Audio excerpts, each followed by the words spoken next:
안녕하십니까. 삼성서울병원 김도영 약사입니다. 이렇게 귀한 자리에 초대해 주셔서 진심으로 감사드립니다.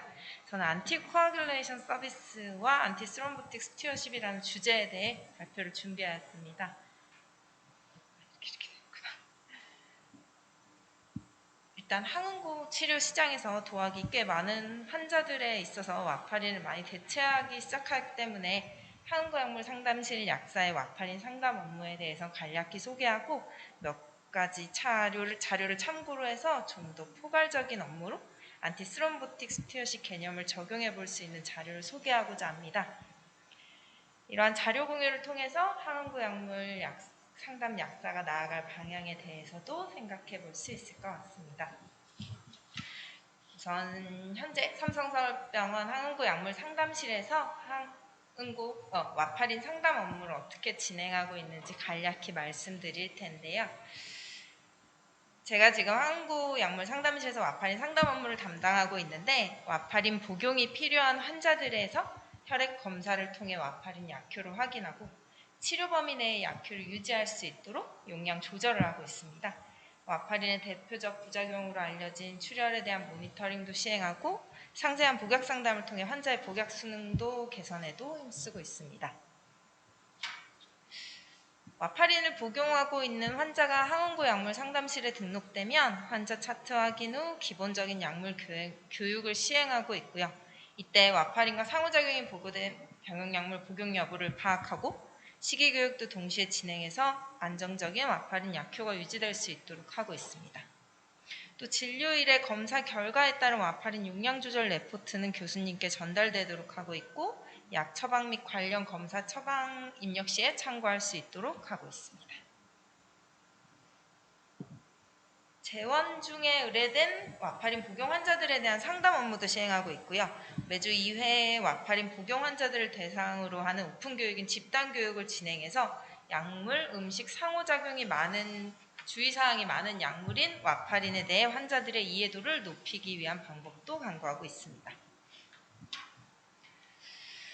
지금까지 간략하게 소개해드린 와파린 상담 업무를 보시면 알 수 있듯이 현재 지금 업무를 하고 있는 항응고 약물 상담실에서는 약효를 확인하고 용량 조절이 가능한 와파린 복용 환자만을 대상으로 하고 있는데, 지금부터는 좀 더 포괄적인 업무로 안티스롬보틱 스튜어십 개념을 적용해 볼 수 있는 자료를 소개하고자 합니다. 이러한 자료를 바탕으로 앞으로 항응고 약물 상담 약사가 나아갈 방향도 간략히 제시해 보고자 합니다. 현재 삼성서울병원에는 안티코아귤레이션 스튜어십 프로그램이라는 이름으로 운영되고 있는 부분은 없는데, 단지 이제 중환자실 전담 약사 선생님들께서 입실 환자한테 적절한 도학 처방을 위한 이제 모니터링을 하고 계시고요. 적응증이나 신기능에 따른 용량 조절, 약물 상호작용, 그다음에 약제 중단 및 재개 시 적절한 용법 용량에 대해 답변을 드리는 정도로 진행을 하고 있는데요. 지금 여기 AC 포럼의 코어 엘리멘트 오브 안티코아귤레이션 스튜어십 프로그램이라는 자료를 보니 앞으로 본원에서 안티코아귤레이션 스튜어십 프로그램 운영을 준비하게 된다면 참고할 수 있는 내용인 것 같아 이렇게 소개하며 정리해 보도록 하겠습니다. 이 학회에서는 안티코아귤레이션 스튜어십 프로그램의 핵심 요소로 7가지를 들고 있는데, 그 내용은 다음과 같이 참고로 보시면 될 것 같습니다. 일단 전문 지식 갖춘 관련 위원회를 구성하고 종합적인 서포트가 필요하며 관련 데이터를 분석하는 과정을 통해 지속적이고 체계적인 케어가 가능하도록 하고, 이 과정을 통해 숙련도를 향상시키길 기대한다고 했습니다. 현재 병원에서 환자 회진 시에 여러 부서 협업을 진행하고 있는 경우 이와 비슷한 요소들을 갖추고 진행하고 있다고 생각되는데요. 각각의 요소들에 대해서 좀 더 정리해 보았습니다. 이 프로그램 구성하는 핵심 요소 첫 번째로 스튜어십에 대한 전폭적인 지지라는 리더십 커미트먼트 구성이 필요하다고 판단했는데, 스튜어십 목표 달성에 필요한 부분, 안티코아귤런 스튜어십 액티비티 개발과 지속을 위한 예산 투자도 필요하다고 하였습니다. 두 번째 요소로는 여기서 전문가 선정 부분이라고 언급되어 있는데, 안티코아귤레이션 스튜어십 액티비티와 관련 목표 달성을 관리 감독할 책임이 있는 프로그램 리더를 선정하고, 이 매니지먼트의 전문적인 지식을 가지고 있어서 프로그램 리더를 서포트할 수 있는 클리니션도 선정하도록 하였습니다. 다음 세 번째 요소로는 종합적인 서포트라고 정리되어 있는데 케어 딜리버리 시스템 핵심 분야의 전문가들을 선정해야 한다고 하였고 각 전문 분야에 대해서는 표에 정리된 대로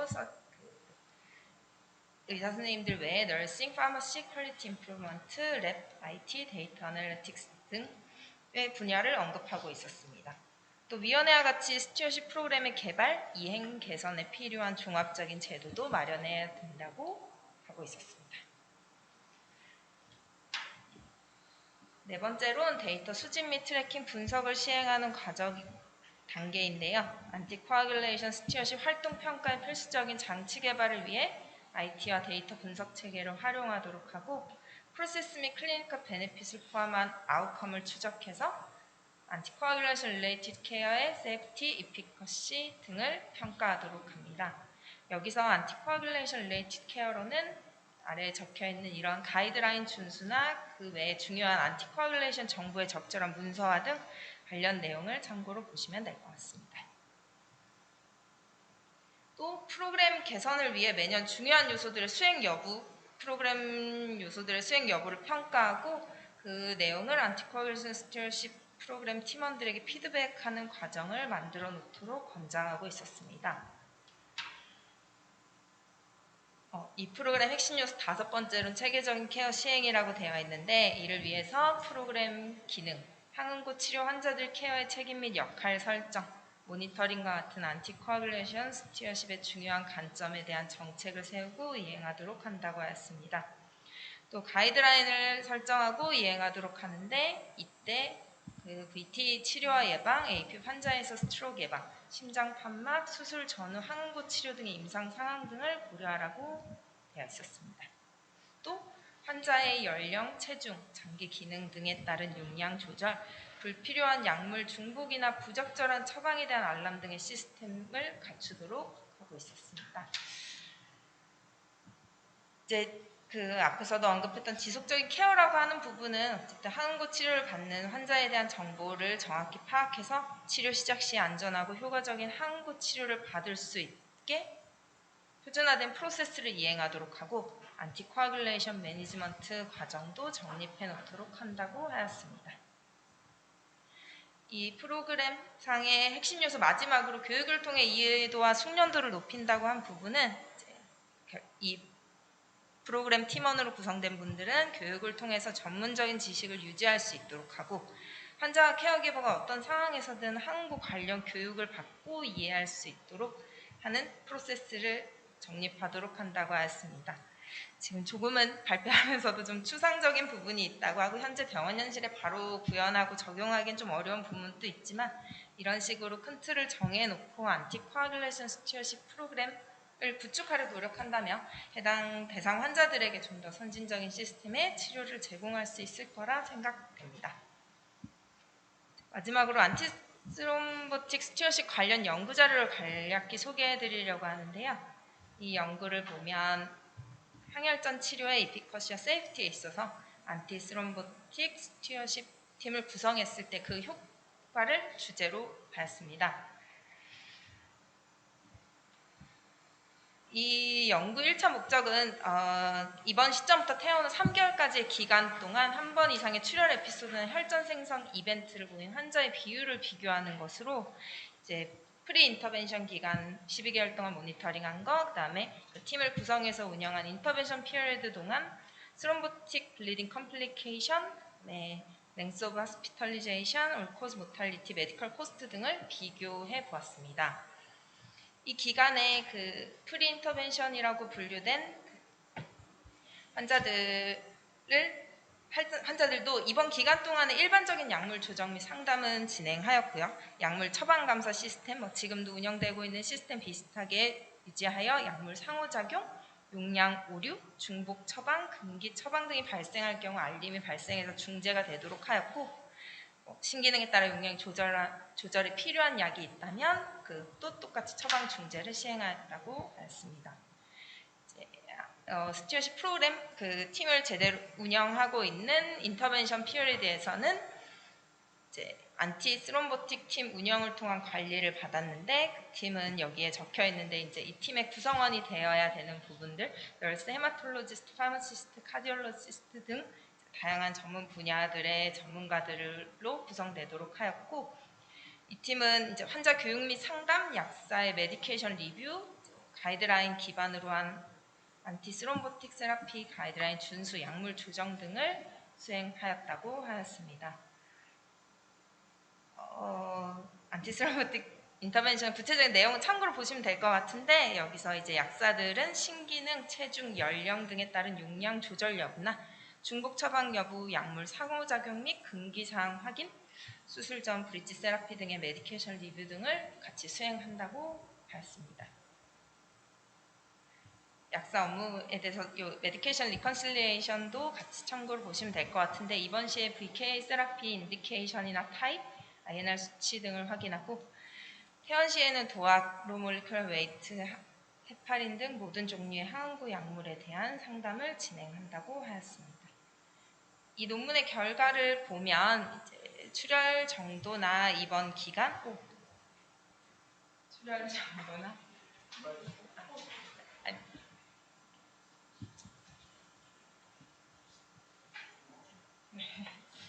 출혈 정도나 입원 기간이나 비용 등에 대해서는 팀 활동에 영향이 없다고 밝혀졌지만, 안티스롬보틱 팀 인터벤션을 받은 환자군에서 올 코즈 모탈리티가 상당히 낮다는 것이 결론적으로 나왔고요.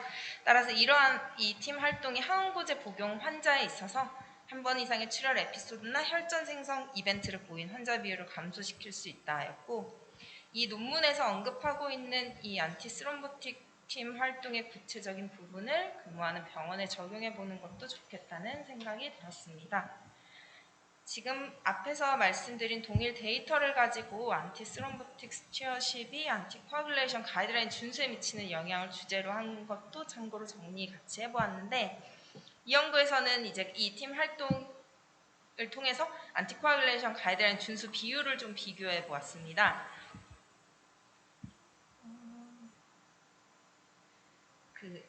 가이드라인, 안티코아굴레이션 세라피 가이드라인은 다음과 같은 내용을 좀 준수하도록 하고 있었고, 바이타민 K 안타고니스트의 경우 항진균제, 부정맥약, 결핵량 등 상호작용이 많은 약물에 대해서 모니터링을 시행하고, 도악도 마찬가지로 상호작용이 있는 약물, 신기능 및 연령, 체중 등에 따른 용량 조절을 준수하도록 하였고, 로몰리큘러 웨이트 헤파린도 신기능 및 체중 고려, 수술 전 INR 수치 등도 가이드라인에 따르도록 하였습니다. 이 논문 결과도 비슷하게 볼 수 있는데, 인터벤션 피리어드라고 해서 안티스롬보틱 팀 활동을 통해서 유지되는 경우에 가이드라인 준수율이 더 높은 걸 알 수 있었고, 세부적인 분석을 통해서 인터벤션 피리어드에 높은 가이드라인 준수율을 보임으로써 로몰리큘러 웨이트 헤파린의 정확한 용량 조절에 기여하였다고 되어 있었습니다. 지금까지 소개해드린 자료를 바탕으로 앞으로 이제 항응구 약물 상담 약사가 나갈 방향에 대해서도 간략히 생각해 보았는데요. 이런 프로그램, 안티코아굴레이션 스튜어십 프로그램 구성을 위해서 핵심 분야 전문가들로 구성된 팀을 만들고, 그 안에 약사들도 팀원으로 참여하면서 환자별 리뷰를 통해 약사의 의견도 전달할 수 있도록 하면서 이제 체계적인 케어를 시행하는 방향으로 하면 좋을 것 같습니다. 아직 시행하지 않는 시스템에 대해서 이제 간단히 소개하면서 발표하다 보니 아직 조금 추상적인 느낌이 있어서 발표하면서 조금 아쉬움이 남았는데요. 앞으로 멀지 않은 시간에 대부분 병원에서 이러한 스튜어십 프로그램을 구축해서 업무를 진행할 수 있을 것이라 생각합니다. 네, 경청해 주셔서 감사합니다.